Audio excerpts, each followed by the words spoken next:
Hey everyone, Nut Free Mama here. Today I'm going to show you how to make blueberry Carbquik muffins. Okay, let's start off with our ingredients. First you need 2 cups of Carbquik, 2/3 cup of half and half, or I'm using heavy whipping cream because I don't have any half and half. Then you need 1/3 cup of some kind of sweetener. Of course I'm using Monkfruit. 2 tablespoons of vegetable oil, 1 egg beaten, and then 3/4 cup of blueberries. And this recipe is just like the chocolate chip Carbquik muffins that we did just about a month ago. So same exact thing, except we're switching out the chocolate chips for the blueberries. So let's go ahead and preheat our oven to 400 degrees. And then you want to spray a 12 cavity muffin tin generously with cooking spray and set that to the side.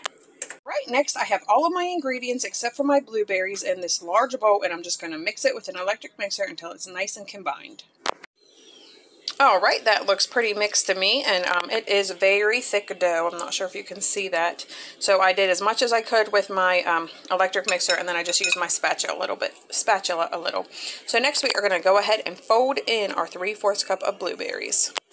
Okay, my blueberries are folded in, so I am just going to get out probably my tablespoon cookie scoop and just fill up my cavities. Probably about halfway to 2/3 the way full.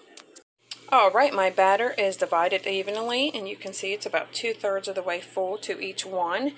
And I just made sure if I had any blueberries touching the sides that I could see, I kind of moved them off so they don't burn. So now we are going to get this into our oven that's 400 degrees for 13 to 18 minutes. Alright, my muffins are out of the oven, and I just let them cool in my pan for a couple minutes before removing them onto a cooling rack to cool completely. And I just used a butter knife to go along the edges, and mine popped out pretty easy. So we are going to see what Taste Tester thinks.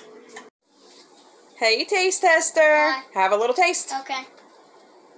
Good enough for Mom. That's good. Do you like it? Yeah. Alright everyone, come back and see us again. Don't forget to like and subscribe. Alright, like, subscribe. Bye!